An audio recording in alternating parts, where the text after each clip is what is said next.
श्रुतिजलधिपारकेभ्यः स्वपनतिपावनपटिपतिभ्यः सुचरितपोनिधिभ्यो नमो गुरुभ्यो गुरुगुरुभ्यः छत्तीसगुणसमग्रे पञ्चव्याचारकरणसुन्दरसे शिक्षाणभ्यो कुसलेदमायर्य सदा वन्दे गुरुभक्ति संयमेन तनुते संसारसायरं घोरं छिन्नन्ति अट्टकमज्जममरणं न पावन्ति ये नित्यं व्रतमन्त्रहोमनिता ध्यानाग्निहोत्राकुला षट्कर्माविरता सपोदनगणा साधुक्रिया साधुवा शीलप्रावणागुणप्रेरणा चन्द्रार्गते ज्योतिका मोक्षध्वानकपाटपाटन्वडा गृह्णन्तु मां साधुवा गुरुवः भान्तु नो नित्यं ज्ञानदर्शननायकः चारित्राणगम्भीरा मोक्षमार्गोपदेशकाय चायमध्यायर्भक्तिकावसोगतसारचयम्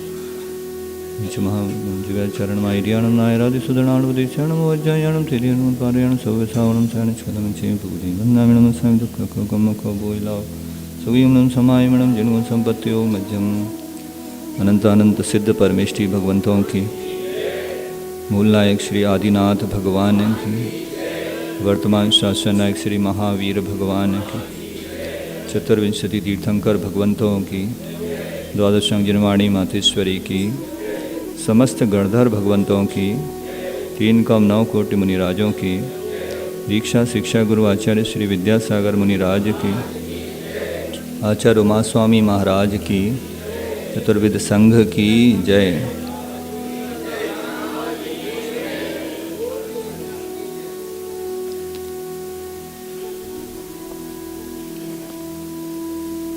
तो कल हमने समझा था कि लोक 3 प्रकार से विभाजित किया जाता है, अधोलोक, मध्यलोक और ऊर्ध्वलोक। अधोलोक और मध्यलोक की चर्चा हम कर चुके हैं। अब ऊर्ध्वलोक की चर्चा करने के लिए चतुर्थ अध्याय तत्वार सूत्र ग्रंथ आचार्य उमास्वामी विरचित,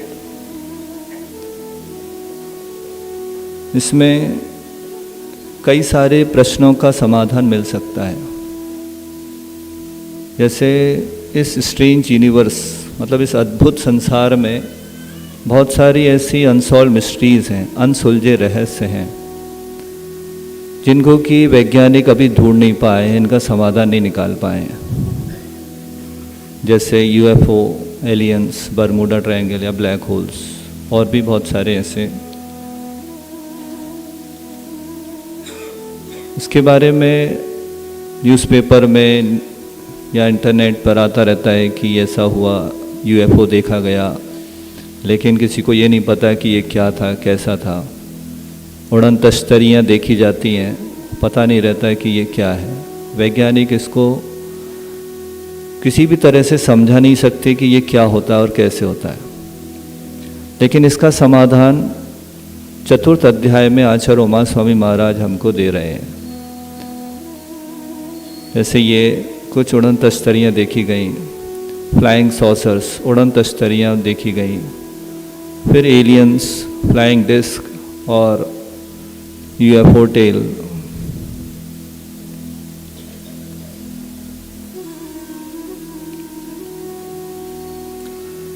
इसके बारे में हार्वर्ड यूनिवर्सिटी के कुछ वैज्ञानिक भी इस चीज़ को मानते हैं। उनका कहना है, जिस वीडियो में दिखाया गया है, आप देखिए, इसमें आवाज either like a very long cigar or else a massive pancake. Space telescopes did not detect any heat or gases coming off the object. So to this day, no one can say for sure why it deviated from its expected trajectory and actually sped up as it was moving away from the sun. For Harvard professor Avi Loeb, the most logical explanation is also the most controversial. He believes Oumuamua was made by aliens. ये aliens क्या होते हैं तो वैज्ञानिकों से पूछो, या विज्ञान के कोई भी छात्र इसका सुलझाने में असमर्थ है। इसका जवाब भी हमें इस चौथे अध्याय से मिल सकता है। और एक बरमूडा ट्रायंगल 14 नासार में, वहाँ जाके बहुत सारी चीज़ें जो भी वहाँ जाने के प्रयास में गई, खोजने गई, वो सब गायब हो जाती हैं। तो इसके बारे में भी पता करना। फिर ब्लैक होल क्या होता है, ब्लैक होल के बारे में भी कई सारे रहस्य हैं, बहुत सारी किंवदंतियाँ हैं, कुछ अटकलें हैं। तो ब्लैक होल भी एक अनसुलझे रहस्य में है। तो इसका जवाब हमें चतुर्थ अध्याय में आचार्य उमास्वामी महाराज देते हैं। कहते हैं कि ये स्वर्गलोक, ऊर्ध्वलोक या देवलोक भी होता है, जिसको आज के वैज्ञानिक नहीं मानते। देव क्या होते हैं? तो दिव्यंती क्रीडंती इति देवाः। दीव शब्द, दीव धातु क्रीड़ा के अर्थ में भी आती है, चमकने के अर्थ में भी आती है, और उसी से ये देव शब्द बना है। तो देव कितने प्रकार के होते हैं ये बताते हैं। तो देवास चतुर्निकायाः, देव 4 निकाय वाले होते हैं। निकाय मतलब संकाय, जानते हैं आप, विभाग या डिपार्टमेंट्स। तो मूल रूप से देवों के 4 डिपार्टमेंट होते हैं। उनका नाम आगे बताएंगे, लेकिन आपकी सुविधा के लिए यहाँ पहले ही बता दिए जाते हैं। पहला निकाय भवनवासी, दूसरा व्यंतर, तीसरा ज्योतिषी और चौथा विमानवासी या वैमानिक। इनके 2 भेद किए, कल्पोपन और कल्पातीत। फिर इनके देवों की लेशाओं के बारे में बताते हैं। आदितस्तिषु पीतांत लेश्याः, देवों की लेशाएं कैसी होती हैं? तो आदि के जो 3 निकाय हैं, कौन कौन से? भवन, व्यंतर, भवनवासी, व्यंतर और ज्योतिषी। इनकी पीठ पर्यंत 4 लेशाएं होती हैं। लेशाएं क्या होती हैं इसके बारे में मुनिश्री निस्सीम सागर जी ने 2 दिन पहले आपको बताया था। फिर इसको दूसरी तरह से भी हम समझ सकते हैं। और वैसे तो सभी देवों की पीत लेशा ही होती है। धवला पुस्तक 2 में ये बताया गया है कि देवों की अपर्याप्त अवस्था में और जो मिथ्यात्व के साथ जन्म लेते हैं उनकी लेशा अशुभ हो सकती है, कृष्ण नील या कापोत हो सकती है। पर्याप्त अवस्था में सभी देवों की पीत लेशा होती है या उससे ऊपर की लेशा होती है। लेशा क्या होती है? तो इसकी डेफिनेशन, परिभाषा है, कषाय अनुरंजिता काय वांग मनोयोग प्रवृत्ति लेशा। कषाय से अनुरंजित मन वचन काय की प्रवृत्ति को भाव लेशा कहते हैं। और द्रवलेशा क्या होती है? तो शरीर के रंग को द्रवलेशा कहते हैं। लेशा के 2 भेद किए मुख्य रूप से, अशुभ लेशा और शुभ लेशा। कृष्ण नील कापोत या शुभ लेशा है, पीत पद्म शुक्ल शुभ लेशा है। इन लेशाओं के लक्षण भी बता चुके हैं आपको। कृष्ण लेशा वाला दुराग्रही होता है, उपदेश की अवमानना करने वाला, तीव्र वैरी होता, तीव्र क्रोधी होता है, निर्दय क्लेश। फिर नीलेशा वाला आलसी होता है, कार्य में अनिष्ठा रखता है, डरपोक होता है, अति विषयाभिलाषी होता है। कापोतलेशा ये मात्सर्य यानी ईर्ष्या करने वाला होता है, पैशन यानी चुगली करके खुश होता है, आत्म प्रशंसा करने वाला होता है। फिर पीतलेशा वाला जो शुभ लेशा होती हैं, दृढ़ मित्रता, दयालुता, सत्यवादिता, दानशीलता, ये गुण जिसमें होते हैं उसके पीतलेशा होती है। पद्मलेशा जो सत्य बोलने वाला हो, क्षमा कर देने वाला हो, सात्विक दान हो। फिर शुक्ल लेशा वाला वैर रहित होता है, राग और मोह से विरक्त रहता है, शत्रुओं के भी दोषों पर दृष्टि नहीं देता। इस तरह से ये लक्षण बताए गए। अभी वैज्ञानिकों ने भी इसको खोजने का दावा किया है कि लेशाओं को हम पकड़ सकते हैं। तो उनने एक ऑरा नाम दिया उसको, या हेलो भी बोलते हैं उसको पकड़ने के लिए कई सारे यंत्र बनाए, जिसमें एडास कैमरा है, advance digital aura scanning camera, फिर ऑरा वीडियो स्टेशन है, केलियन कैमरा है, और कुछ लोगों को ये नेकेड आई से भी देखने में आता है। और इसके लिए कुछ प्रैक्टिस भी बताई जाती है, जिससे आप भी ऑरा देखने में समर्थ हो सकते हैं। कुछ इस तरह के इंस्ट्रूमेंट हैं जिसमें ये इस तरह के चित्र आते हैं। तो क्रियन फोटोग्राफी क्या है? तो क्रियन फोटोग्राफी एक तकनीक है जिसमें स्पंदित उच्च voltage, high voltage frequency electron cassette का उपयोग करके और विकिरण ऊर्जा क्षेत्रों की तस्वीर लेते हैं। ये उच्च वोल्टेज और संपर्क प्रिंट फोटोग्राफी है। और वीडियो स्टेशन क्या है? तो इसके माध्यम से 2 तस्वीरें लेते हैं, एक व्यक्ति की तस्वीर और दूसरा उसके और क्षेत्र का वाइब्रेशन, कंपन देखते हैं। उसमें हाथ को अपने इलेक्ट्रॉनिक पैड पर रखा जाता है और उसके माध्यम से वो वाइब्रेशंस से माध्यम से आपके भावों को कलर के रूप में चेंज कर देता है। तो ये कुछ इस तरह के फोटोग्राफ्स आते हैं और एडैस कैमरा से, जैसे ये कलर्स क्या बताते हैं, तो इसके लिए उन्होंने एक पूरा डेटाबेस बनाया है कि रेड कलर क्या बताता है, maroon, crimson, scarlet, orange, gold, yellow या dark green, Turkish blue, white या वायलेट, ये कलर क्या बताते हैं। इनके माध्यम से हम किसी के भी ऑरा का एनालिसिस या विश्लेषण कर सकते हैं। ये कुछ एग्जाम्पल्स हैं, जैसे ये एक पौधा है जिसके एक के ऊपर तो ऑर्गेनिक जैविक खाद का उपयोग किया गया और दूसरे पर कीटनाशक और उर्वरक का उपयोग किया, फर्टिलाइज़र का उपयोग किया।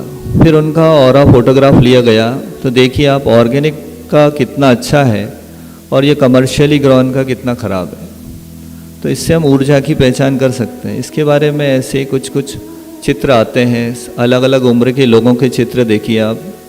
सबसे पहले किलियन ने एक पत्ती का, पेड़ पे लगी हुई पत्र का चित्र लिया और उसको उसने आधा अलग कर दिया। आधा अलग करने के बाद फिर से उसको फोटोग्राफ लिया, तब भी पत्ती पूरी दिखती थी और करीब 4 सेकंड के बाद वो ऑरा आधी पत्ती के बराबर बचा। तो इससे हम बहुत सारे विश्लेषण ऐसे कर सकते हैं कि कोई आत्मा के प्रदेश जब वो अलग हो जाता है शरीर का भाग, तो भी उसमें बना रहता है, उसको हम सचित्त बोलते हैं। और जब उसके आत्मा के प्रदेश वापस संकुचित हो जाते हैं तो वो भी दिखा रहा है कि ये इस तरह से होता है। इसमें तिरंचों के, बिल्ली के और पक्षियों के भी ऑरा दिखाए गए हैं। अलग अलग लोगों के भाव के हिसाब से उनके अलग अलग ऑरा फोटोग्राफ्स आते हैं। इसका उपयोग वैज्ञानिक लोग कई तरह से कर रहे हैं अनुसंधान में। जैसे एक दवा का प्रभाव देखने के लिए, दवा लेने के पहले इसका ऑरा कैसा था, 5 मिनट बाद क्या हुआ दवा लेने के, और 10 मिनट बाद उसका ऑरा क्या हुआ, मतलब दवाई का प्रभाव हो रहा है। फिर संगीत का प्रभाव देखा हमने कि संगीत से पहले उसका ऑरा कैसा था, संगीत सुनने के बाद। इसमें वर्वेन म्यूज़िक सुनाया गया उसको, तो ये ऑरा हो गया बीच का। फिर गॉर्स म्यूज़िक सुनाया गया तो उसका ये तीसरे नंबर का ऑरा हो गया। तो संगीत का भी प्रभाव होता है, ये भी हम लेशा बदलती है हमारी, इसका भी ध्यान रख के स्वस्थ संगीत सुने, शास्त्रीय संगीत सुने, ये ऑरा से हम समझ सकते हैं। फिर जो निकाय बताए थे उनके बारे में अंतर्भेद बताने के लिए अगला सूत्र कहते हैं, दशाष्ट पंचद्वादश विकल्पाः कल्पोपपन्न पर्यंताः।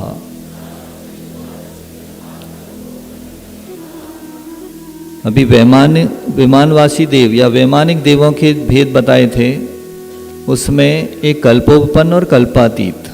तो कल्पातीत को छोड़कर उन बाकी के बताए गए हैं कि वो कितने भेद हैं। तो भवनवासी 10 प्रकार के, व्यंतर 8 प्रकार के, ज्योतिषी 5 प्रकार के हैं और वैमानिक जिसमें कल्पोपन्न अकेले लेना है वो 12 प्रकार के हैं। फिर कल्पातीत का पूछेंगे तो क्या है, तो कल्पातीत सिर्फ एक ही प्रकार का होता है जिसमें अहमिंद्र होते हैं सारे।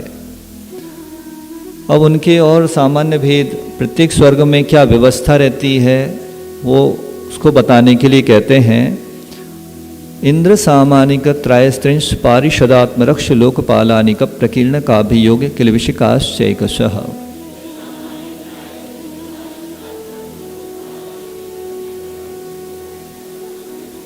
प्रत्येक स्वर्ग में इंद्र रहेंगे, सामानिक रहेंगे, त्रयस्त्रिंश रहेंगे, पारिषद रहेंगे, आत्मरक्ष रहेंगे, लोकपाल रहेंगे, अनीक रहेंगे, प्रकीर्णक रहेंगे, आभियोग और किलविशक। इन जातियों के देव वहाँ हर स्वर्ग में पाए जाते हैं। तो इसका दृष्टांत हम ऐसे समझ सकते हैं, जैसे हमारे यहाँ राजा या मुखिया होता है तो स्वर्ग में उसको इंद्र कहते हैं, और इंद्र के समान ही आयु, भोगोभोग सामग्री, परिवार और उसकी शक्ति समान रहती है जिनकी, लेकिन आज्ञा और ऐश्वर्य, आज्ञा रूपी ऐश्वर्य नहीं होता, सिर्फ आज्ञा देने का पावर नहीं होता, बाकी में समान रहते हैं, उनको सामानिक जाति के देव कहते हैं। और तीसरा भेद है त्रयस्त्रिंश, वो कैसे होते हैं? तो त्रयस्त्रिंश मंत्री की तरह होते हैं जिनसे इंद्र सम्मति लिया करते हैं। वो 33 की संख्या में होते हैं, इसलिए उनको त्रयस्त्रिंश कहा जाता है। फिर पारिषद जैसे सभासद होते हैं, सभासद सभा में बैठने वाले जो देव लोग रहते हैं वो पारिषद जाति के देव, मित्र परिजन की तरह कह होते हैं। फिर आत्मरक्ष क्या होते हैं? तो बॉडीगार्ड या अंगरक्षक की तरह होते हैं। लोकपाल ये पुलिस या कोतवाल या कोषाध्यक्ष के रूप में भी यहाँ समझ सकते हैं।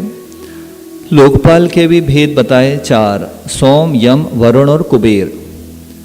कुबेर का नाम सबने सुना होगा, ये लोकपाल का एक भेद है और इनकी दिशाएं भी फिक्स हैं कि सोम पूर्व दिशा का, यम दक्षिण दिशा का, वरुण पश्चिम दिशा का और कुबेर उत्तर दिशा का कहलाता है।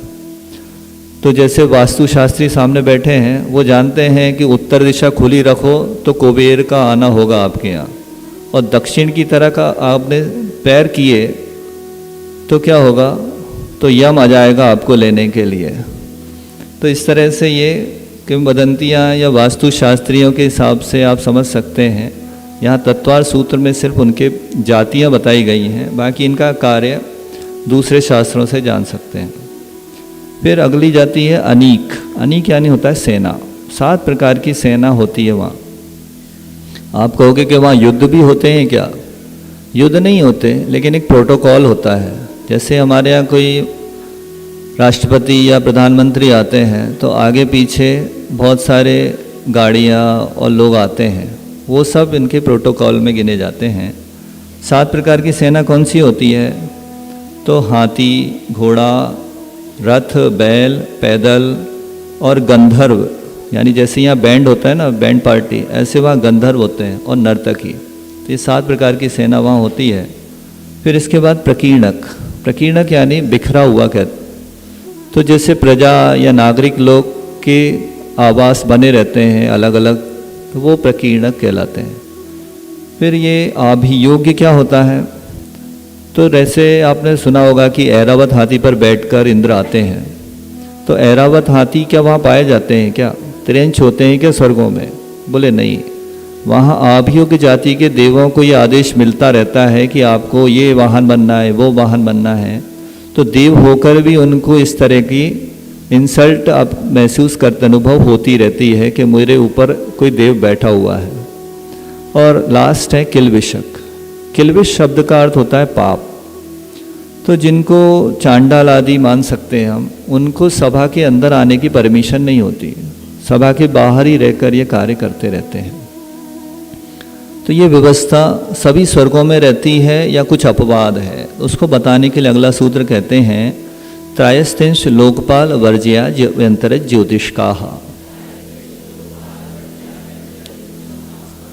व्यंतर और ज्योतिष निकायों में त्रयस्त्रिंश और लोकपाल नहीं पाए जाते। फिर इसके बाद इंद्रादि कितने होते हैं? तो उसके लिए सूत्र कहते हैं पूर्वयोर द्विन्द्राः। इसमें समूशरण में भगवान 100 इंद्रों के द्वारा पूजित होते हैं। शत इंद्र वंदित आप लोग भी पढ़ते होंगे, तो वो 100 इंद्र क्या होते हैं इसको थोड़ा समझ लें कि भवनवासी देवों के कितने निकाय थे? 10, और दोनों में प्रथम भवनवासी और व्यंतर, ये 2 निकायों में 2-2 इंद्र होना है। और प्रतीन्द्र यानी जैसे प्रेसिडेंट और वाइस प्रेसिडेंट होते हैं, ऐसे ही इंद्र और प्रतीन्द्र भी होते हैं। प्रतीन्द्र नॉर्मली लोकपालों में से चुने जाते हैं या उनको बनाए जाते हैं। तो 2 इंद्र और 2 प्रतीन्द्र। एक गाथा आती है, रव संग्रह टीका में आई है, भवनालय 40 विंतर देवाण होंति 32 कप्पा मर 24 चंदो सूरो नरो तिरियो। ये 100 इंद्रों का वर्णन करने वाली गाथा है। तो इसमें बताया भवनवासी के 10 भेद में 2 इंद्र 2 प्रतीन्द्र का गुणा कर दो तो 40 हो गए इंद्र। व्यंतरों के 8 भेद, उसमें 2 इंद्र 2 प्रतीन्द्र, तो इस तरह से 32 हो गए। फिर ज्योतिषी और वैमानिक में 2 इंद्र नहीं होते, ये सूत्र बता रहा है। तो इंद्र कौन होता है? तो चंद्रमा इंद्र होता है क्योंकि वो शीतल होता है। और प्रतीन्द्र कौन होता है? तो सूर्य। तो इस तरह से ज्योतिषियों के 2 इंद्र। फिर वैमानिकों में 16 स्वर्ग होते हैं, लेकिन इंद्र कितने होते हैं? तो 12। वो कैसे? तो शुरू के जो 4 स्वर्ग में उसमें सभी में एक एक इंद्र होगा। फिर बाद के जो 8 स्वर्ग हैं उसमें 2-2 या युगल का एक ही इंद्र होगा। ब्रह्मोत्तर का एक, इस तरह से 8 स्वर्गों के 4, और अंत के जो 4 स्वर्ग हैं उसमें एक एक स्वर्ग का एक एक इंद्र होगा। तो इस तरह से ये 16 स्वर्गों में 12 इंद्र हुए और उनके प्रतीन्द्र भी होंगे। तो इस तरह से 24 वैमानिक हो गए। मनुष्यों का इंद्र कौन होता है? तो चक्रवर्ती, और त्रियंचों में सिंह को इंद्र माना जाता है। इस तरह से ये टोटल करने पर 100 इंद्रों के द्वारा समूह में भगवान वंदित होते हैं। अब वहाँ पर सुख किस प्रकार से होता है? इंद्रों की इंद्रिय सुख होता है, वो किस प्रकार पाया जाता है? तो उसके लिए सूत्र कहते हैं काय प्रविचारा आव ऐशानात। ईशान तक, आ मतलब आसमन, जहाँ तक, ईशान को लेकर,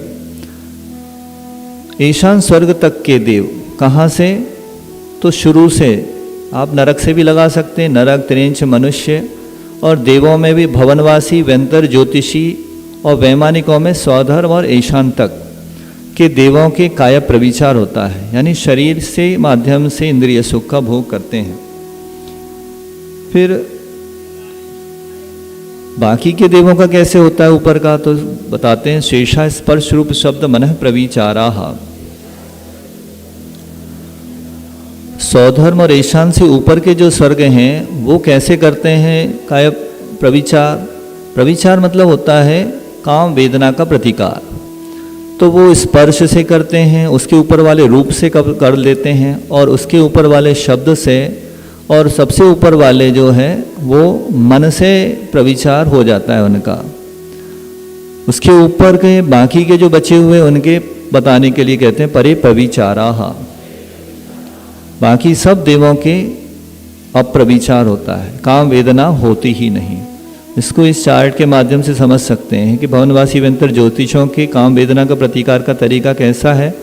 तो मनुष्य त्रियंचों की भांति परस्पर शरीर के घर्षण से, सौधर्म ईशान में भी वैसा ही होता है। सानत कुमार महिंद का स्पर्श से बताया, वो देवियों का स्पर्श करने मात्र से वो संतुष्ट हो जाते हैं। ब्रह्मोत्तर लांतव कापिष्ट की दर्शन मात्र से, रूप लिखा था, मतलब अपनी देवियों का रूप देखने मात्र से वो उनको संतुष्टि हो जाती है। फिर शुक्र महाशुक्र शतार सहस्रार, ये शब्द से संतुष्ट हो जाते हैं। उनका गीत गायन, कोमल हास्य या आभूषणों की खनन से भी वो संतुष्ट हो जाते हैं। फिर आनत प्राणत आरण यचुत, ये मन में विचार करने मात्र से संतुष्ट हो जाते हैं। तो ये ब्रह्मचर्य व्रत जिन्होंने लिया है उनको इन सूत्रों के बारे में भी थोड़ा चिंतन करने के देखना चाहिए कि प्रविचार अकेले घर्षण से नहीं होता, स्पर्श से भी हो सकता है, देखने से भी हो सकता है, शब्द सुनने। अब रात में मोबाइल पे बातें कर रहे हैं, आप सोच रहे हैं हम ब्रह्मचारी हैं, तो ये भी थोड़ा समझने की बात है। आप मन में विचार कर रहे हैं, बोले हमने तो कुछ किया ही नहीं, सिर्फ सोचा है, तो ये भी दोष लग सकता है। तो इस सूत्र को ब्रह्मचारियों को थोड़ा अच्छे से समझने की आवश्यकता है। कई बार ऐसा सुना जाता है कि आरिकाओं के पास पुरुषों को अच्छा लगता है और मुनियों के पास बैठना स्त्रियों को अच्छा लगता है। तो ये इसका कारण भी आप इससे जोड़ के देखें। एकदम वैसा तो नहीं कह रहे हम, लेकिन हम अपने आप को चेक कर सकते हैं कि कहीं हम गलत दिशा में तो नहीं जा रहे, दोष तो नहीं लगा रहे। तो इसका सूत्र का एक और भाव ऐसा देख सकते हैं। फिर प्रथम निकाय में जो 10 भेद कहे थे उनको बतलाने के लिए कहते हैं कि भवनवासिनो सुरनाग विद्युत सुपर्णाग्नि वातस्तनितो दधि द्वीप दिक्कुमारा।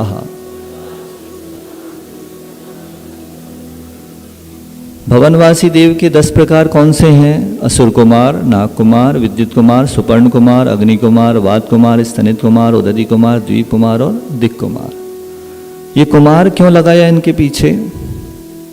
तो इनमें एक लड़कपन जैसा रहता है, गंभीरता कम रहती है, इसलिए इनके नाम के पीछे कुमार शब्द लगाया है। फिर दूसरा निकाय कौन सा है? तो व्यंतर, उनके 8 भेद बताने के लिए सूत्र कहते हैं व्यंतराह किन्नर किम पुरुष मोर गंधर्व यक्ष राक्षस भूत पिशाचाः।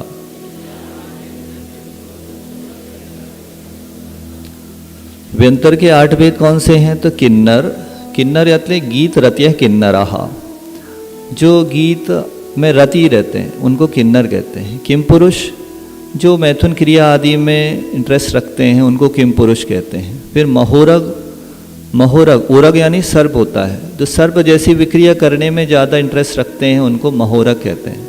आपने देखा होगा कि कुछ लोगों को कि वो कोई देव उनके ऊपर आता है तो वो लौटने लगते हैं, जैसे सांप लौटता है ऐसा लौटने लगते हैं, तो ये महोरग जाति का देव उनके ऊपर है, ऐसा मान सकते हैं।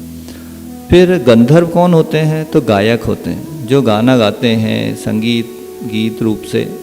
और मंदिरों में रात को 12 से 3 का काल कुछ ऐसा होता है जहाँ संगीत की ध्वनियाँ आती हैं, कई मंदिरों, पुराने मंदिरों में आपने सुना होगा। और शास्त्रों में उसको गंधर्व काल कहा है। रात्रि के जो काल हैं कौन कौन से हैं? राक्षस काल, रौद्र काल, गंधर्व काल और मनोहर काल, ऐसे 4 भेद किए हैं। मनोहर काल मतलब 3 के बाद का, और उसके पहले गंधर्व काल कहलाता है। फिर यक्ष क्या होते हैं? तो जो में लोभ की अधिकता होती है, भांडागार आदि में उनकी नियुक्ति होती है, और भगवान के ऊपर चंवर ढुराने का कार्य भी यक्ष यक्षी युगल रूप से करते हैं। फिर राक्षस और ये भूत पिशाच ये लोगों को डराते हैं, भीषण रूप बनाएंगे, रौद्र रूप बना के, या फिर जो किसी का बुरा करने वाले होते हैं, या जिनको कि ऐसा लोग मानते हैं कि इनसे हमेशा बुरा ही होता है, जबकि देवों का आकार प्रकार बहुत सुंदर होता है, इसलिए इनको हमेशा ऐसा बनाया जाता है। पंचकलड़क में आपने देखा होगा कि बहुत ही विभत्स रूप और डरावना बना देते हैं, जबकि कोई भी देव मूल रूप से कभी भी असुंदर नहीं होता। वज्र वृषभ नारा सेनन समचतुर संस्थान होता है। सेनन तो हड्डियों से माना जाता है, उनके विकृत शरीर है, उनका आकार प्रकार जो संस्थान है वो समचतुर संस्थान होता है। तो इसलिए ये मानना गलत है कि भूत पिशाच आदि ये जो विभत्स और बहुत डरावने और उल्टे सीधे होते हैं ये हमेशा बुराई करते हैं, ऐसा भी नहीं मानना चाहिए।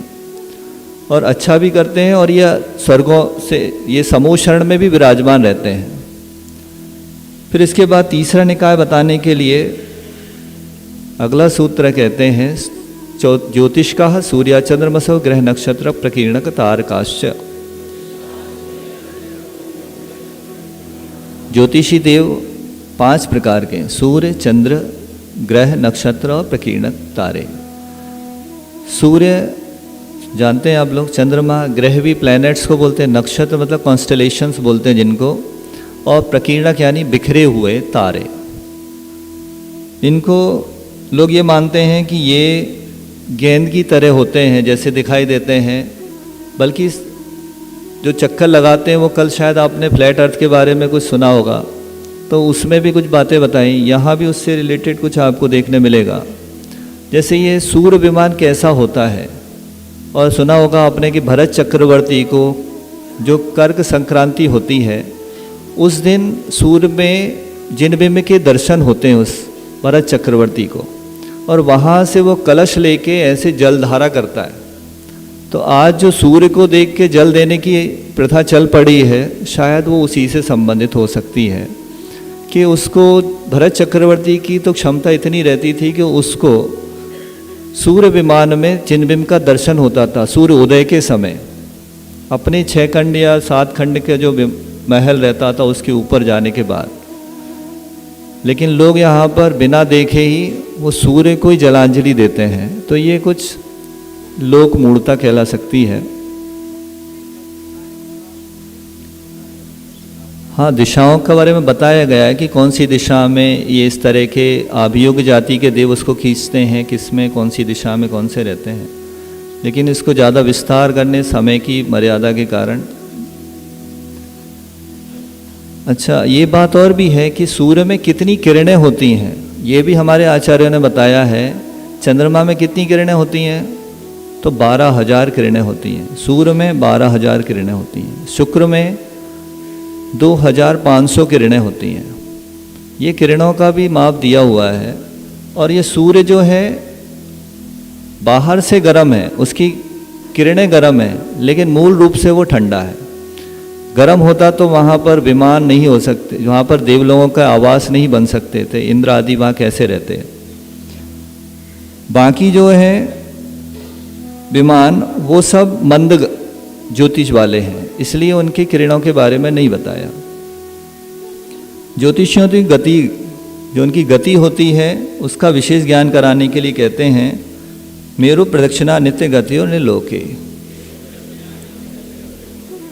ज्योतिषी देव जो मनुष्य लोक में हैं वो मेरु की प्रदक्षिणा करते हैं और निरंतर गतिशील हैं।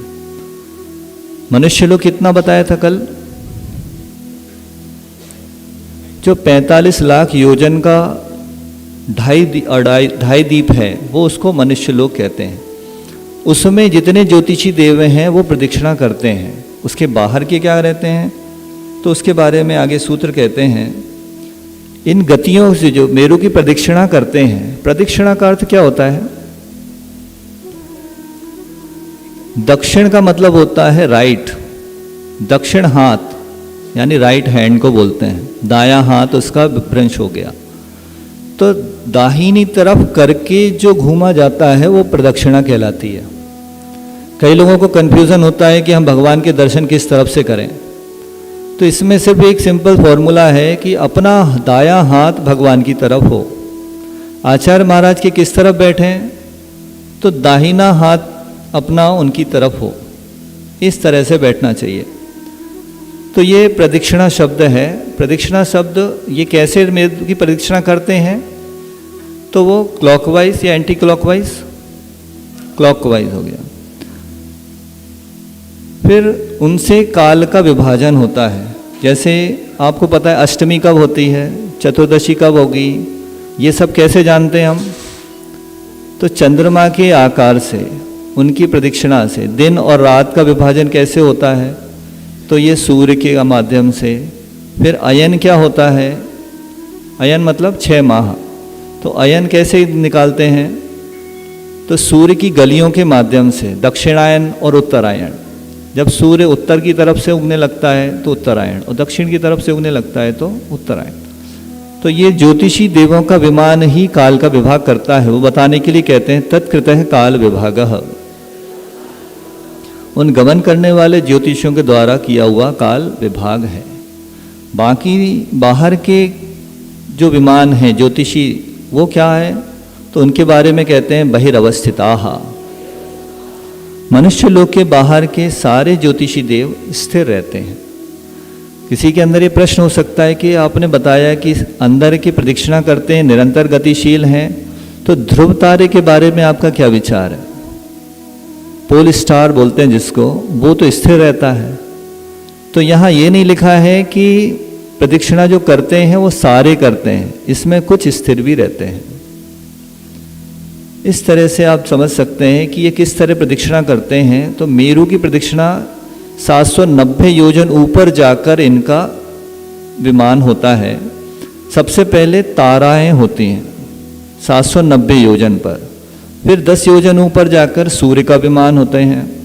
एक नहीं होते, ये कई सारे होते हैं। जम्बूद्वीप में कितने हैं तो 2 सूर्य हैं, ठीक है, और उससे फिर आगे आगे दुगने दुगने हो जाते हैं। सूर्य 800 योजन पर हैं, चंद्रमा फिर उसके बाद 80 योजन ऊपर जाकर 880 योजन पर चंद्रमा है, उससे 4 योजन ऊपर जाकर नक्षत्र आदि हैं, और उससे फिर 4 योजन जाने पर बुध है, फिर शुक्र ग्रह 891 योजन पर, बृहस्पति 894 योजन की ऊंचाई पर हैं, मंगल ग्रह 897 योजन की ऊपर, और शनि ग्रह ये 900 योजन की ऊंचाई पर है।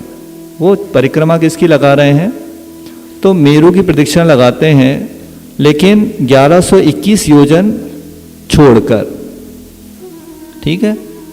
और ये कहाँ तक जाते हैं तो वातवलयों तक, असंख्यात द्वीप समुद्रों के ऊपर भी ये सब सूर्य चंद्रमा आदि ज्योतिषी विमान हैं। देवों में सबसे ज़्यादा संख्या ज्योतिषी देवों की मानी जाती है। असंख्यात हैं। एक प्रश्न और लोग पूछते हैं कि मिथ्या दृष्टि कौन से देव होते हैं। तो 4 निकायों में मिथ्या दृष्टि कौन से देव होते हैं, तो आप क्या कहेंगे?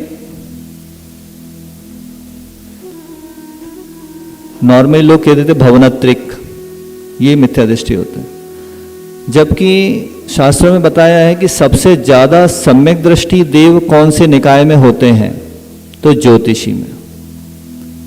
लेकिन इनका जन्म मिथ्यात्व के साथ होता है, भवनत्रिक में जो जन्म होता है वो मिथ्यात्व के साथ होता है, इसलिए लोग ऐसा मानते हैं। लेकिन बाद में उनको समय दर्शन हो जाता है और सबसे ज़्यादा संख्या ज्योतिषी देवों की है, समय दृष्टियों की। आपको ये प्रश्न होगा कि ये जो आप बता रहे हैं ये तो विज्ञान में पढ़ाया नहीं जाता, does the sun revolve round the earth, ये कैसे संभव है? तो इसको कुछ वैज्ञानिकों ने थ्योरी ऑफ रिलेटिविटी से जोड़ा है। जैसे उन्होंने कहा है कि या सूर्य पृथ्वी के चारों ओर घूमे या पृथ्वी सूर्य के चारों ओर घूमे, ये कोई बात नहीं है, ये तो थ्योरी सापेक्षवाद है। जैसे ट्रेन में बैठे तो हमें लगता है कि पृथ्वी चल रही है, और जब हम बाहर खड़े होते हैं तो हमें पता होता है कि ट्रेन चल रही है। तो ये सापेक्षवाद के सिद्धांत के अनुसार सब एक ही है। और भी इसमें 2 थ्योरी चलती है कि जियोसेंट्रिक थ्योरी और हीलियोसेंट्रिक थ्योरी। जियोसेंट्रिक थ्योरी पहले से चलती आ रही है, जिसमें टॉलमीज ने ये खोज की थी कि अर्थ बीच में है और उसके चारों तरफ ये चक्कर लगा रहे हैं, इसको जियोसेंट्रिक थ्योरी बोलते हैं। फिर इसमें जो लोग चंद्रमा पर पहुँचे हैं वो दावा करते हैं कि हमने चंद्रमा से ये किया वो किया, इसका डिस्टेंस इतना है। तो इसमें भी वैज्ञानिकों में मतभेद है। जो रूस ने स्पेसशिप छोड़ा था वो 12,000 माइल्स पर आवर की स्पीड से गया था और 34 घंटे लगे थे उसको चंद्रमा पर पहुंचने में। तो उससे उनकी दूरी निकाली गई तो 4,08,000 मील निकली। किसकी? रूस के वैज्ञानिकों की। और अमेरिकन वैज्ञानिकों ने 6,000 मील प्रति घंटे की स्पीड से उनकी स्पेसशिप गया और 67 आवर्स लगे उसको। तो इससे उसका डिस्टेंस निकला 4,02,000 मील। तो दोनों ही वैज्ञानिकों में ये डिस्टेंस को लेके ही मतभेद है। और एस्ट्रोनॉमर्स ने जो कैलकुलेट किया है डिस्टेंस वो 2,30,000 मील है। तो इसमें वैज्ञानिक भी एक मत नहीं है कि यह चंद्रमा कितनी दूर है, जबकि हमारे आचार्यों ने पहले ही बता दिया कि ये कितनी दूर है। कितना दूर है?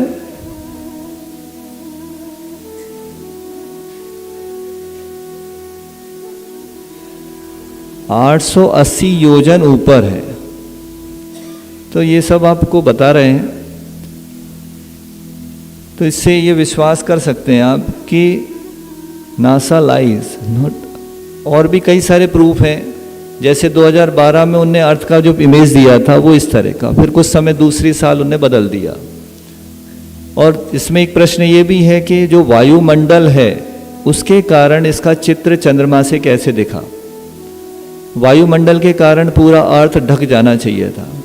तो इसलिए बहुत सारी ये फ्रॉड या फेक। एक मूवी है जिसका नाम है the conspiracy did we land on moon. उसमें तो उनने सारी पोलें खोल के रख दी कि ये मून पर लैंडिंग फेक है।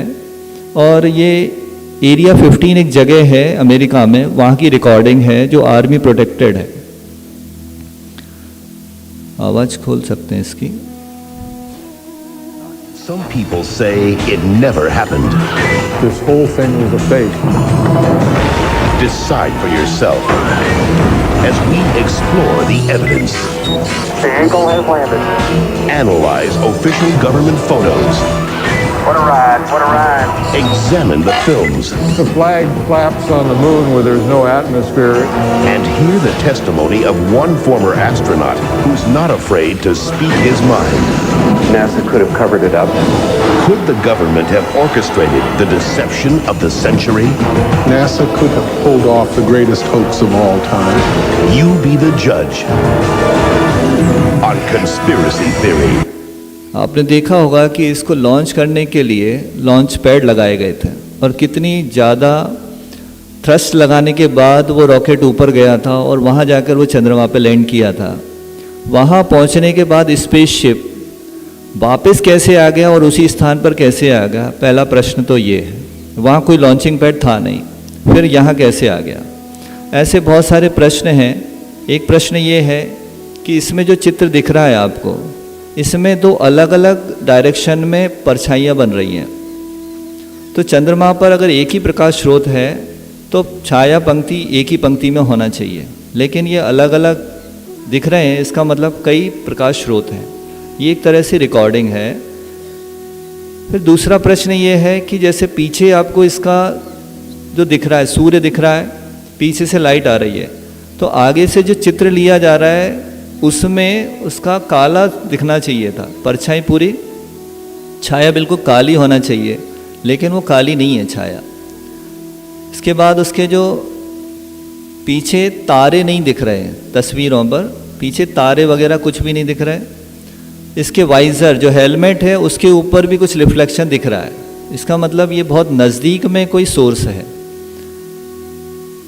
फिर चंद्रमा को चलाने के, कैमरे को चलाने के लिए जब चंद्र सतह पर कोई नहीं था तो इनको उतरते हुए वीडियो रिकॉर्डिंग किसने की? ये दोनों उतर रहे थे तो इसकी रिकॉर्डिंग किसने की? इसके एक और प्रश्न है कि जो फिल्म होती है जिससे फोटोग्राफी की जाती है वो 250 डिग्री टेम्परेचर पर पिघल जाएगी, तो ये चित्र कैसे लिए लैंड करने वाले? फिर इसके बाद ये क्रेटर होता है, जो LM का इंजन बहुत शक्तिशाली था, इनका अंतरिक्ष यान के नीचे एक गड्ढा कैसे नहीं छोड़ा? उतरते समय इसने कोई धूल क्यों नहीं उड़ाई? ये एकदम फ्लैट दिख रहा है। इसके क्रेटर से जो इंजन अपना गैस छोड़ता है तो वहाँ गड्ढा हो जाना चाहिए था।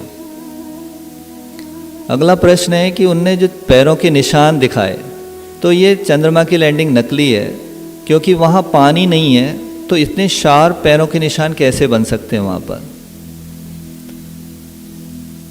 और प्रश्न है ये LM फुट पैड, उस पर कोई धूल नहीं है। जो स्पेसशिप था उसके पैड पे कोई धूल नहीं है, जबकि लैंड करने के बाद उसमें कितनी धूल उठी और उससे पूरे पैड ढक जाना चाहिए थे। केजिंग ने किताब लिखी है we never land on moon, वो मिल जाए आपको तो उसको अवश्य पढ़िए। तो इसमें पूरा दिखाया हुआ है कि ये सब नकली है। हुआ क्या था कि इन्होंने प्रयास किया, गवर्नमेंट से बहुत सारा करोड़ों डॉलर सैंक्शन करा लिए और कई सारे खर्च हो गए, और बाद में उन्होंने बोला कि ये तो इम्पॉसिबल है मून पे लैंडिंग। तो गवर्नमेंट ने कहा कि आप पूरा पैसा वापस करो, अब इतना पैसा खर्च हो गया, हम वापस कैसे करें? तो उन्होंने कहा मेक इट और फेक इट।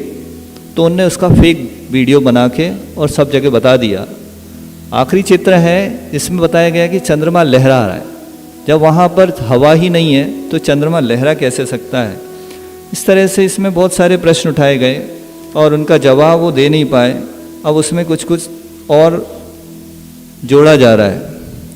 फिर एक कंपैरेटिव स्टडी है, तुलनात्मक अध्ययन है कि साइंस के हिसाब से अर्थ और मून का डिस्टेंस है 3,84,400 किलोमीटर है, और जैन दर्शन के हिसाब से 56,63,680 किलोमीटर।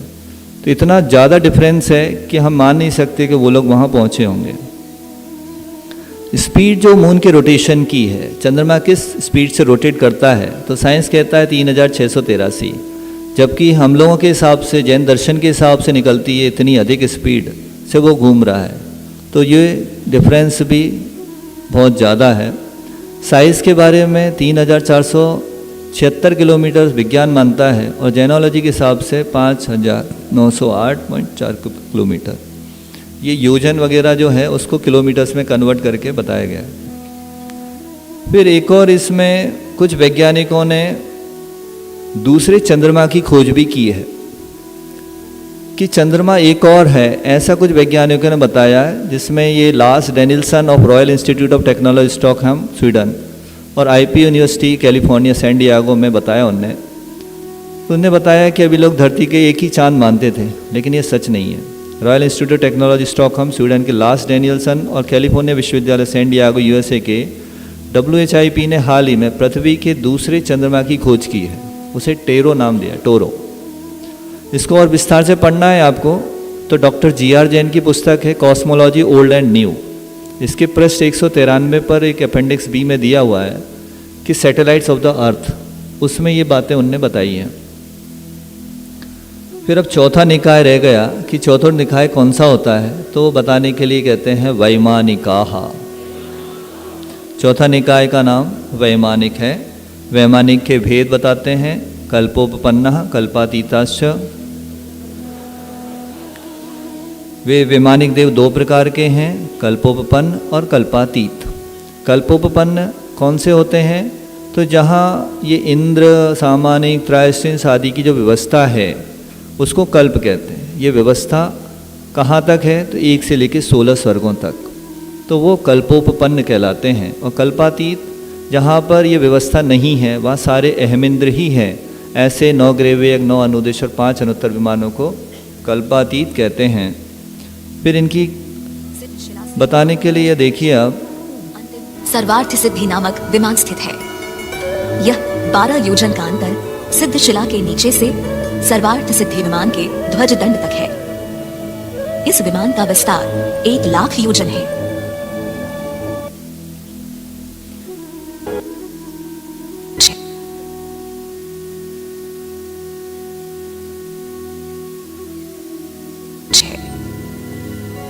इस चूल्हे का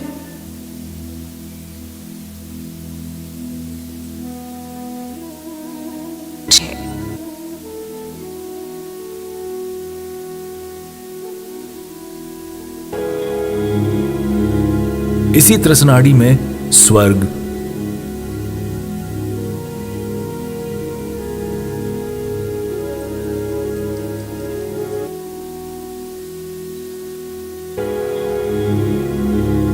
इसी त्रसनाड़ी में स्वर्ग, इस चूलिका के ऊपर बाल का अग्रभाग प्रमाण अंतर छोड़कर प्रथम ऋतु नाम का विमान स्थित है।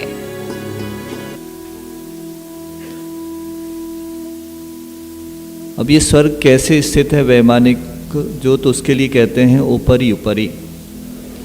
ये सब स्वर्ग ऊपर ऊपर रहते हैं, जैसे युगल रूप में सौधर्म स्वर्ग और ईशान स्वर्ग। फिर इसके बाद सानत कुमार, महेंद्र, ब्रह्म, ब्रह्मोत्तर, लांतव, कापिष्ठ, ये युगल रूप से एक के ऊपर एक होते हैं। वैसे शुरू करना है तो भवनवासी देव कहाँ रहते हैं, इसके बारे में कल चर्चा करना थी कि जो रत्न प्रभा पृथ्वी है उसकी मोटाई है 1,80,000 योजन। उस रत्न प्रभा पृथ्वी के 3 भाग हैं, एक खर भाग, पंख भाग और अबहुल भाग। तो खर भाग कितना है, तो 16,000 योजन मोटा है। और वहाँ पर भवनवासियों के 9 प्रकार, जिसमें असुर कुमार को छोड़कर बाकी भवनवासियों के भवन हैं। और व्यंतरों में के वास वहाँ पर हैं, जिसमें राक्षस जाति के व्यंतर को छोड़कर बाकी 7 प्रकार के व्यंतरों का वास कहाँ पर है, खर भाग में। फिर उसके नीचे पंख भाग है जो 84,000 योजन मोटा है। वहाँ पर असुर कुमार जाति के भवनवासी देव और राक्षस जाति के व्यंतर देव रहते हैं। और उसके नीचे जो अबहुल भाग है वहाँ पर नारकों के बिल बने हुए हैं, जो कल बताए गए थे। फिर ये भवनवासियों का स्थान हो गया। उसके बाद व्यंतरों का कहाँ पर है, तो मध्य लोक में सर्वत्र यत्र तत्र विचरंती थी व्यंतरः, तो जो यहाँ वहाँ विचरण करते हैं उनको व्यंतर कहते हैं।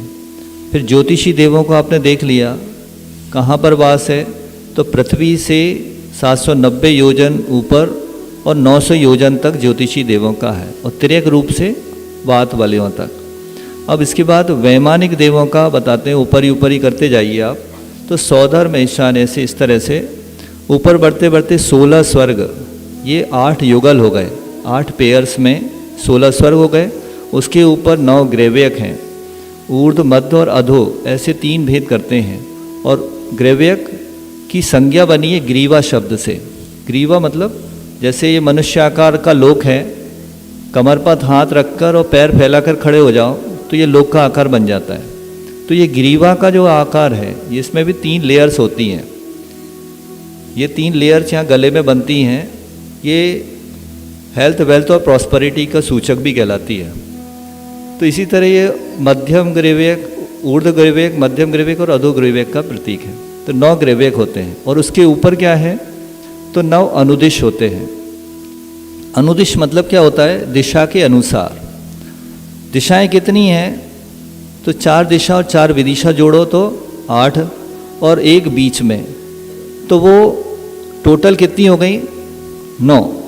तो ये 9 अनुदिश विमान ऐसे स्थित होते हैं। उसके ऊपर है 5 अनुत्तर विमान, जिनको सब जानते हैं। वो भी चारों दिशाओं में 4-4 और सर्वार्थ सिद्धि मध्य में। इस तरह से ये अनुत्तर विमान। और उसके ऊपर क्या है? तो सिद्ध शिला, ईशत प्रागभार पृथ्वी भी कहते हैं। तो इस तरह से ये ऊर्ध्वलोक ऊपर ऊपर बताया। उसको नाम बताने के लिए सूत्र कहते हैं सौधर मेशान सानत कुमार महेंद्र ब्रह्म ब्रह्मोत्तर लांतव कापिष्ट शुक्र महाशुक्र शतार सहस्रारी श्वानप्त प्राणतयोर आरणाचितयोर नवसो ग्रेयवेकेशु विजय वैजयंत जयंता पराजितेषु सर्वार सिद्धौ च।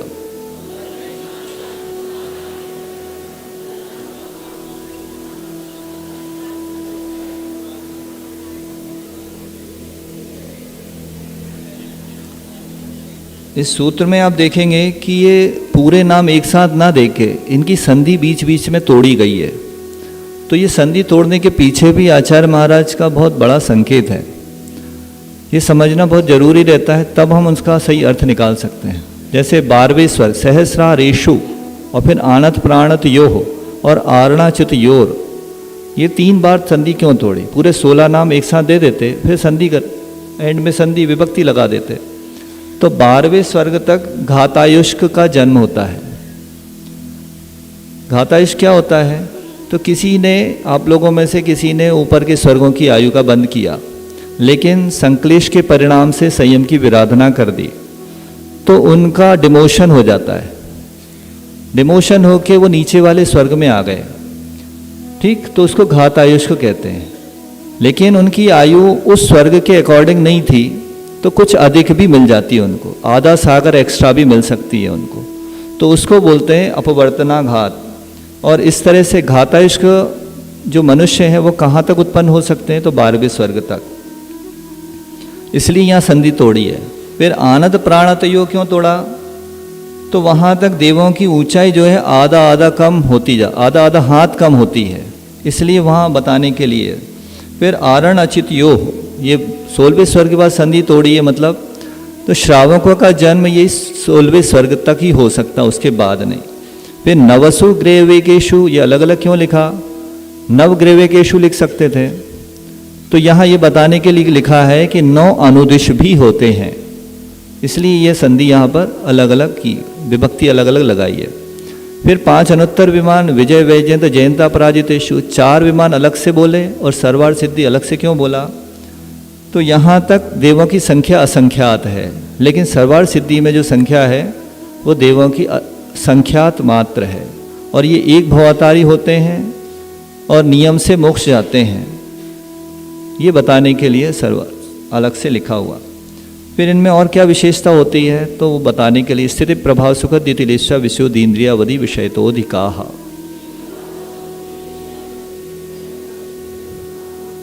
तो जैसे जैसे हम ऊपर जाते हैं वैसे वैसे देवों की स्थिति, प्रभाव, सुख, द्युति, लेशा विशुद्धि, इंद्रिय विषय और अवधि विषय ये बढ़ते जाते हैं। स्थिति यानी आयु, प्रभाव यानी शाप अनुग्रह की शक्ति। देवों में एक शक्ति होती है, वो शाप भी दे सकते हैं और अनुग्रह भी कर सकते हैं। तो ये जैसे जैसे ऊपर जाते जाते हैं वैसे वैसे उनकी शक्ति बढ़ती जाती है। इंद्रिय विषयों की सामग्री भी बढ़ती जाती है। उनकी जो द्युति है, चमक है, शरीर की चमक, वस्त्रों की, आभूषणों की चमक, जैसे जैसे ऊपर जाएंगे देवों की बढ़ती जाती है।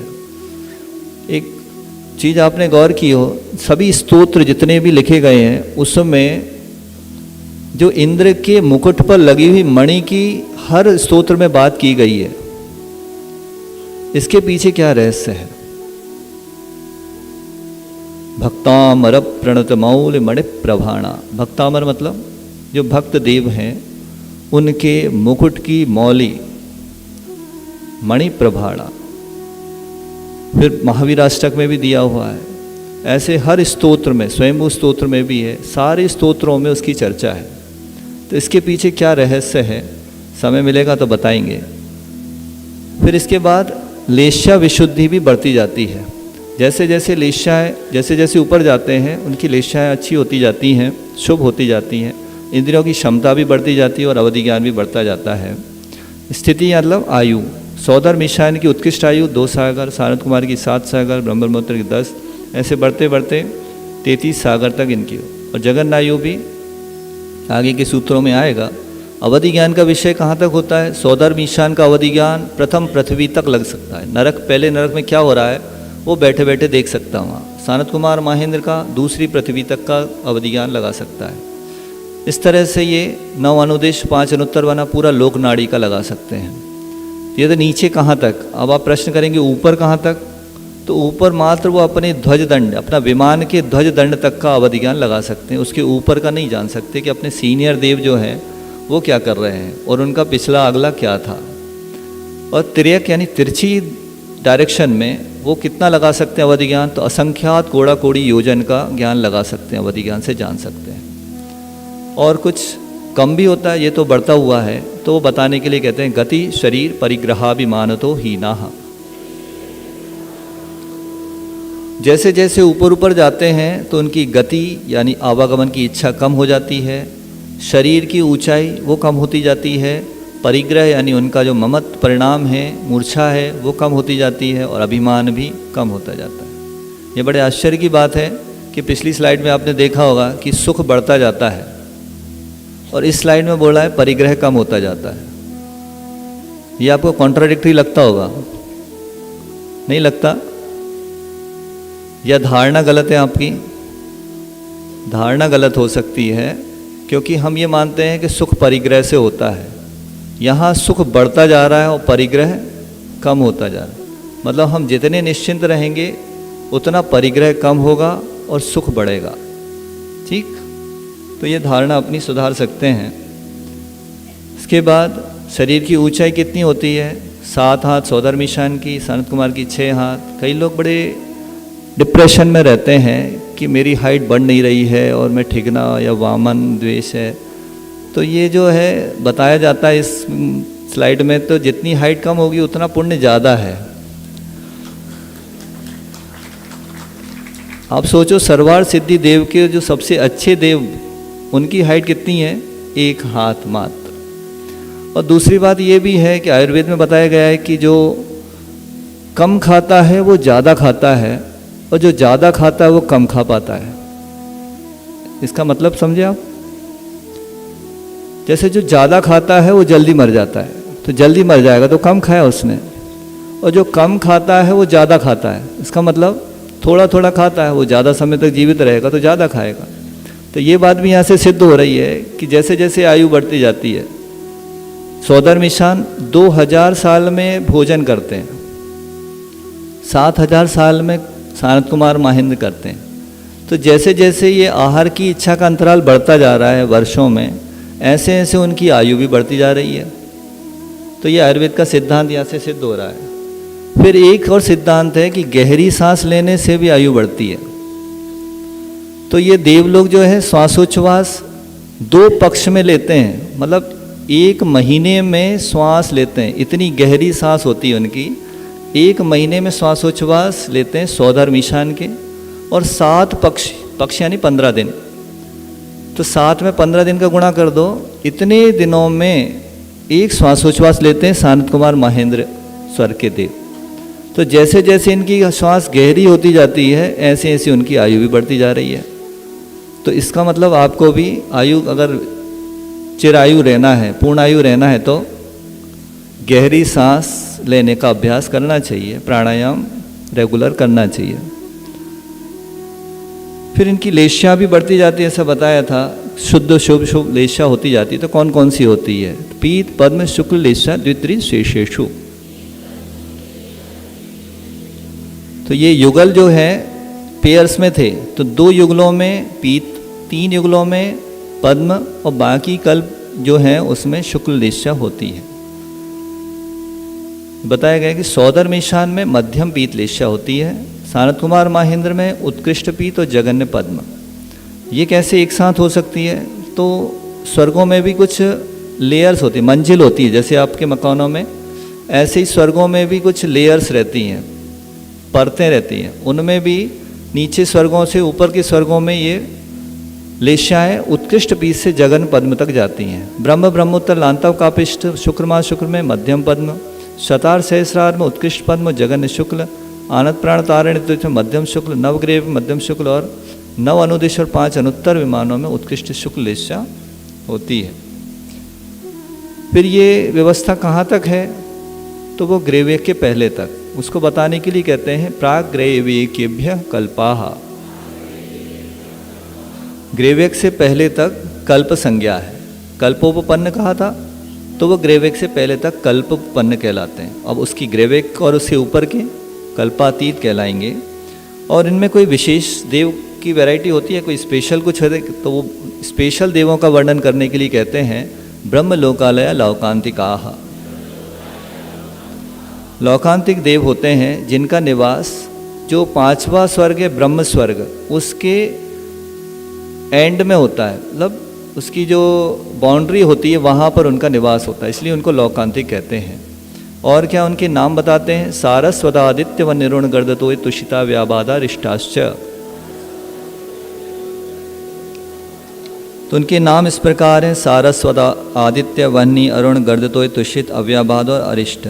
ये लौकांतिक देव मुख्य रूप से उनकी बताई गई है कि ये नाम है। वैसे कितने होते हैं, तो उनकी कुल संख्या है 4,07,820।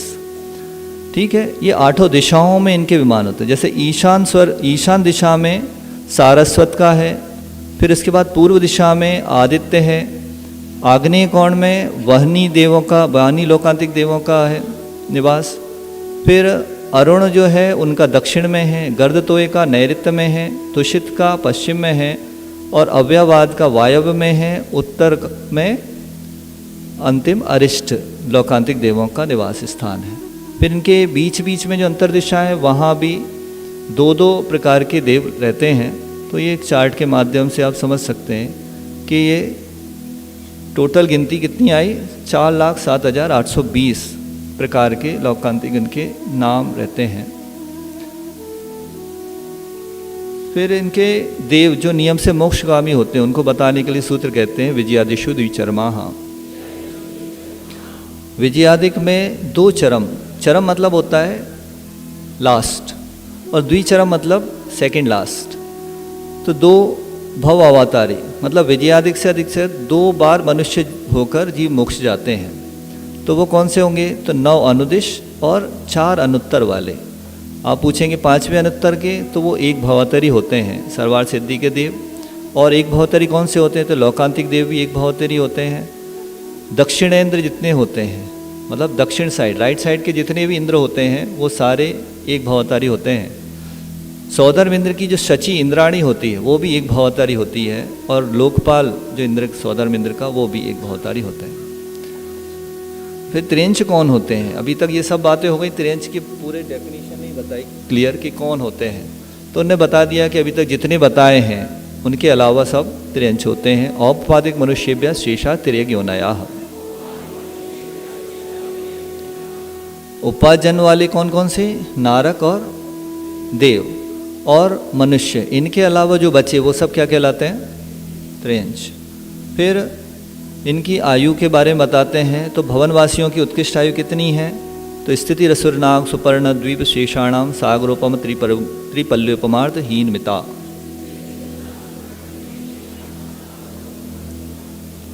असुर कुमार की उत्कृष्ट आयु 1 सागर, नाग कुमार की 3 पल, सुपर्ण कुमार की 2.5 पल, द्वीप कुमार की 2 पल और शेषा मतलब बाकी के जितने बचे 6 तो उनकी 1.5 पल है। फिर बाकी दूसरे देवों की आयु के बारे में बताते हैं। सौधर्म ईशान की उत्कृष्ट आयु कितनी है, सौधर्म ईशान एवं सागरोपमी अधिके। सौधर्म ईशान कल्प में उत्कृष्ट आयु कितनी है, तो 2 सागरोपम। फिर सानत कुमार महेंद्र की बताते हैं। सानत कुमार महेंद्रयो सप्त। सानत कुमार और महेंद्र में 7 सागर की उत्कृष्ट आयु है। इसमें कुछ अधिक क्यों लगाया, ये देख रहे हैं आप, अभी बताया था ना, घातायुष्क जो रहते हैं, जैसे कोई दूसरे ऊपरे स्वर्ग की आयु का बंद किया था उसने, लेकिन संक्लेश परिणाम किए, संयम की विराधना की, तो उसका डिमोशन होके नीचे आ गया है। ठीक, तो तो सौधर्म स्वर्ग में आ गया मान लो वो, तो उसकी 2 सागर से कुछ अधिक भी हो सकती है, आधा सागर एक्स्ट्रा भी हो सकती है उसकी आयु। ठीक, ऐसी तरह सानत कुमार माहित में 7 सागर में कुछ अधिक भी हो सकती है, तो इसलिए कुछ अधिक लिखा है। फिर शेष जो है उनमें कितनी होती है, तो 3सप्तनवैकादश त्रयोदश पंचदशभिरधिकानि तु।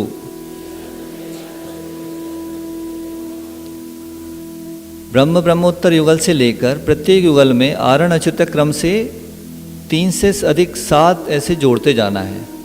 ठीक है, तो सौदर मिशान की 2 सागर कुछ अधिक, सानत कुमार माहित में 7 सागर कुछ अधिक, ब्रह्मोत्तर में 3 अधिक जोड़ दिया तो 10 सागर हो गई, लांतव कापिष्ट में 7 और जोड़ दिया तो 14 सागर, शुक्र में ऐसे जोड़ के 16 सागर आई, शतार सहस्रार में 18 सागर से कुछ अधिक, और आनत प्राणत में 20 सागर फिक्स। इसमें घातायुष जन्म नहीं लेते, बताया था आपको, सहस्रार तक ही घातायुष उत्पन्न होते हैं, उसके ऊपर नहीं।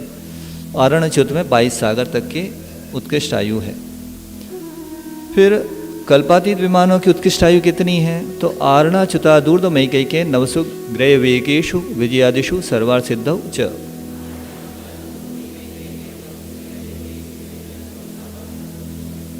तो इनकी स्थिति बताने के लिए ये है कि 9 ग्रेवयकों में एक एक सागर बढ़ाते जाइए। सुदर्शन की 23, ठीक, अमोघ की, ऐसे 9 ग्रेवयक की, प्रीतिंगर की 31, तो ये एक एक सागर बढ़ती जाती है 9 ग्रेवयक में। लेकिन 9 अनुदिशों में फिक्स है 32 उत्कृष्ट और 31 जगन, और अनुत्तरों में 4 अनुत्तर विमान जो हैं विजय, वैजयंत, जयंता, अपराजित, उसमें 33 सागर उत्कृष्ट है और 32 सागर जगन है। तो सूत्र में जो सर्वार्थ सिद्धि अलग से लिखा है वो भी यही बता रहा है कि इनकी जगन और उत्कृष्ट एक समान होती है। ठीक, 33 सागर इनकी उत्कृष्ट, जगन एक समान। फिर सौधर्मिश की जगन आयु बता रहे हैं अब, अपरा पल्योपम अधिकम। सौधर्म ईशान कल्प में जगन स्थिति कितनी है, तो 1 पल्योपम। साधे क्यों, वही घातायुष के कारण। फिर बाकी के परतः परतः पूर्वानंतरा, आगे आगे की जो स्थिति बताई उत्कृष्ट स्थिति, उसमें जो वो नीचे के स्वर्ग हैं उनकी ऊपर के स्वर्गों से जगन स्थिति बनती जाएगी। इसका चार्ट बनाया था पहले उत्कृष्ट का, तो उसी तरह से ये जगन का बन जाएगा इनका। ठीक है, दूसरे स्वर्ग से 16वें स्वर्ग तक। अब यहाँ पर नरक का भी वो देना चाहते हैं। आचार्य महाराज बहुत होशियार होते हैं, कम से कम सूत्रों में काम चला लें। तो नरक में उन्हें नहीं बताई जगन्य आयु, यहाँ बता रहे हैं। नारकाणांच द्वितीया दिशु, दूसरी आदि पृथ्वियों में नारकों की पूर्व की उत्कृष्ट स्थिति अनंतर की जगन स्थिति होती है। फिर प्रथम की क्या है, तो वो बताते 10 वर्ष सहस्राणी प्रथमायाम। पहली पृथ्वी की जगन आयु है 10,000 वर्ष। जो पहले की उत्कृष्ट है वो द्वितीय की जगन हो गई, जो द्वितीय की उत्कृष्ट है वो तृतीय की जगन हो गई। इस तरह से ये लगाते जाना है। और 7वीं पृथ्वी की उत्कृष्ट आयु 33 सागर है, और जगन ने जो षष्ठम की उत्कृष्ट थी 22 सागर, वो इसकी जगन हो जाएगी। फिर भवनवासी देवों के बारे में भी शॉर्ट में निपटाया। कैसे, उनने कह दिया भवनेषु च। एक बात लिखी जाती है, देखी जाती है कि सूत्रकार को अगर कुछ अक्षर कम करने का मौका मिल जाए, कम से कम अक्षरों में काम चलाने मिल जाए, तो उसको कितनी खुशी होती है। तो उसमें लिखा हुआ है कि जैसे संतान उत्पन्न हो गई हो तब जो खुशी होती है, वैसी खुशी होती है एक अक्षर कम होने पर सूत्रकार। तो इसको देख के आप समझ सकते हैं कि उनने किस खूबसूरती से शब्दों को कम करके सारी चीज़ें बताई हैं। तो यहाँ भवनेषु च लिख दिया, तो ये पीछे से आप ले लीजिए। और भवनों में भी, भवनवासियों की भी कितनी कहलाएगी, जो पिछले सूत्र में 10,000 वर्ष बताई थी, यहाँ भी वही लगा लीजिए। तो भवनवासियों की उत्कृष्ट जगन्य पहले बता चुके, 10,000 वर्ष जगन्य है, और उत्कृष्ट 1 सागर, 3 पल्ले, 2.5 पल्ले, 2 पल, 1.5 पल और 1.5 पल, इस तरह से ये विभाजित है। फिर आहार इच्छा और उच्छ्वास ये भी कम होता जाता है। शरीर की ऊंचाई 25 धनुष असुर कुमार की और बाकी की 10 धनुष। व्यंतराणों की कितनी होती है, तो व्यंतराणाम च, यहाँ भी, और व्यंतरों की भी उतनी लगा लो। कितनी, बोले 10,000 वर्ष लगा लो। फिर परा, परा मतलब परा और अपरा, मतलब जघन्य और उत्कृष्ट। दूसरी कौन सी? तो उत्कृष्ट कितनी होती है व्यंतरों की? परा पल्योपम अधिकम। व्यंतरों की उत्कृष्ट स्थिति 1 पल्योपम है। 10,000 जघन्य, उत्कृष्ट 1 पल्योपम। आहार की इच्छा 5 दिन कुछ अधिक, उच्छ्वास 5 मुहूर्त और शरीर की ऊंचाई 10 धनुष। और जिन ज्योतिषों की, तो ज्योतिषकाणाम च, ज्योतिषों को उत्कृष्ट स्थिति 1 पल्योपम कुछ अधिक लगा सकते हैं सभी में। और जघन स्थिति तदष्ट भागो परा, अर्थात ज्योतिषों की जघन स्थिति उसका 8वां भाग है। जो उत्कृष्ट बताई पहले 1 पल्योपम का 8वां भाग। ज्योतिषियों के भेद से देखें तो चंद्रमा जो है वो क्या है? इंद्र। क्यों? क्योंकि उसकी आयु सबसे ज़्यादा है, पल्ल से 1,00,000 वर्ष अधिक। सूर्य की पल्ले से 1,000 वर्ष अधिक। ग्रहों की पल्ले से 100 वर्ष अधिक। नक्षत्रों की आयु, आप ये समझ रहे होंगे कि ये सूर्य जो है नष्ट, सूर्य की आयु जो दिख रहा है विमान, उसकी आयु नहीं है ये। इसको थोड़ा सा आप क्लियर कर लेना, नहीं कई लोगों की ये धारणा बन जाए कि ग्रह जो है या नक्षत्र है इनकी आयु है ये एक्चुअली आयु है उनमें रहने वाले देवों की आयु है। और कहाँ रहते हैं उसका शेप फिगर्स आपको बताया था कि जैसे वो फल का आधा भाग कर दिया नींबू का, उसके ऊपर उनके विमान हैं, आवास हैं। वहाँ पर जो देव लोग रहते हैं, इंद्रादि रहते हैं, उनकी ये उत्कृष्ट जगन आयु बताई है। वहाँ देवांगनाएं भी रहती हैं, उनकी आयु जो देवों की आयु से आधी है। और शरीर की ऊंचाई कितनी है? किसकी? चंद्र की। चंद्र की शरीर की ऊंचाई कितनी है? तो चंद्र की ऊंचाई नहीं है वो, चंद्र में रहने वाले ज्योतिषी देवों की ऊंचाई है 7 धनुष। वहाँ सभी की 7 धनुष होती है। फिर जो स्पेशल लौकांतिक देव थे उनकी कितनी है? तो उसके लिए अलग से सूत्र दिया कि उनकी आयु 8 सागरोपम है। उत्कृष्ट के जघन्य, तो बोले उत्कृष्ट और जघन्य कुछ नहीं है, फिक्स है, ठीक है, 8 सागरोपम। तो इस प्रकार ये तत्वार्थ सूत्र का 4th अध्याय पूर्ण हुआ। इसमें जिन जिन ग्रंथों का हमने आश्रय लिया उन आचार्यों के लिए हम विनय से प्रणाम करते हैं। तिलोय पंडिती, विश्वाचार्य और आदि ये। और विशेष आपको जानना हो तो आप इन पुस्तकों को देख सकते हैं। अच्छा, मणि का, अच्छा, इन लोगों के YouTube पर जो वीडियोस हैं इनका हमने सहारा लिया, इसलिए इनका भी आभार व्यक्त करते हैं। आप चाहें तो इनको नोट करके देख सकते हैं YouTube पे खोल के। तो ये लिस्ट आप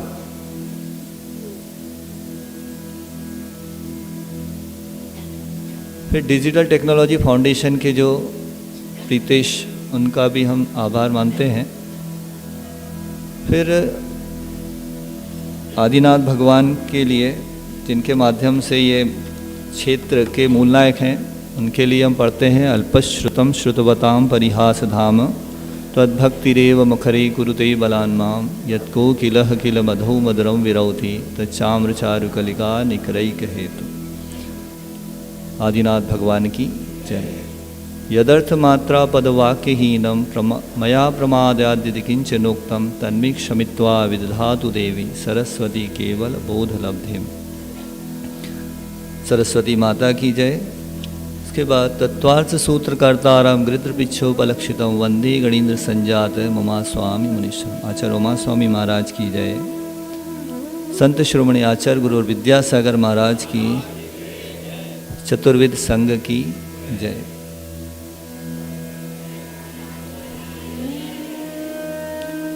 इसमें लेश्या के बारे में कुछ चर्चा, ऐसा उदाहरण आता है कि कृष्ण लेश्या वाला के भाव ऐसे होते हैं जैसे पेड़ काट के फल प्राप्त करने वाला।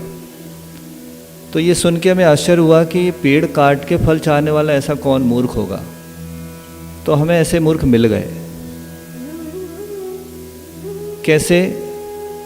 तो हमने देखा कि पेट भरने के लिए जो लोग पेड़ को ही उखाड़ देते हैं, जमीकंद जितने भी होते हैं वो जमीन के नीचे उगते हैं, उनको पाने के लिए हमें पूरे पेड़ को उखाड़ना पड़ता है। आलू, प्याज, लहसुन, गाजर, मूली, अदरक, ये सब पेड़ के नीचे। तो एक फल के लिए जो पूरा पेड़ की जान ले ले, उसकी लेश्या कौन सी कहलाएगी? कृष्णेश। तो इस तरह से ये देखा।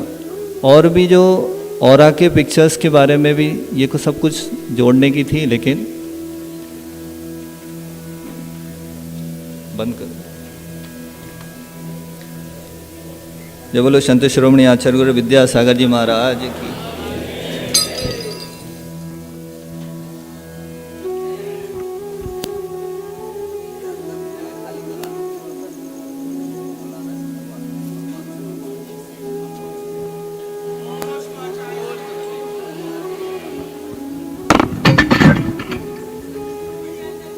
बोले महर्षि आचार्य भगवंत गुरुदेव श्री 108 विद्यासागर जी महामुनि राज की। ये अंदर का स्थान यहां पर अभी थोड़ा खाली रखेंगे, कुछ लोगों को यहां आना है।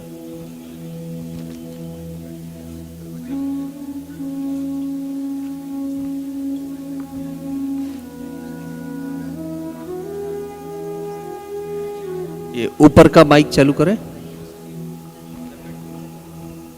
सब मनोहर दृश्य आपने देखे, इनके माध्यम से आपको बहुत अच्छा लगा, लेकिन ये सब मैंने नहीं बनाए हैं। जिनने बनाए हैं मैं चाहता हूँ कि वो आकर आचार्य श्री के चरण स्पर्श कर आशीर्वाद ग्रहण करें। वो हैं डॉक्टर इंजीनियर ओम प्रकाश जैन।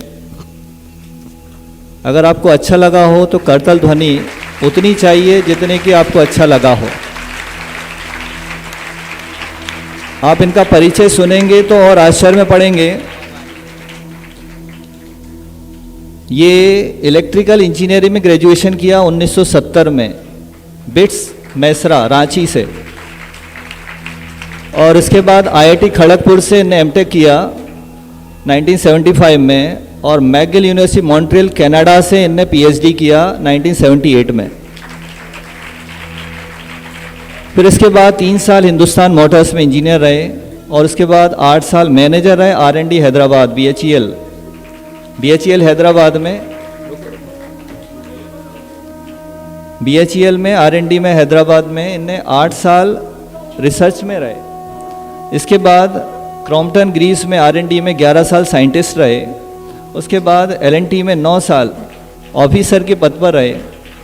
इसके बाद 4 साल Krishna institute of engineering technology Mangalayatan university के डायरेक्टर रहे, और कुछ समय तक इनने प्राइवेट कंसल्टेंसी की, और अब ये पदस्थ हैं नेमावर आश्रम में वानप्रस्थ के रूप में। तो ये सब कार्य आप जो देखा, जो भी आपने कंप्यूटर के माध्यम से देखा है, वो सब कार्य इनकी मेहनत का फल है। लगभग 1 महीने से लगातार कहते हैं कि रात में भी नींद नहीं आती थी, 2-2, 3-3 घंटे सोकर इनने ये सब कार्य किया है। इसलिए इनका हम विशेष रूप से आभार मानते हैं।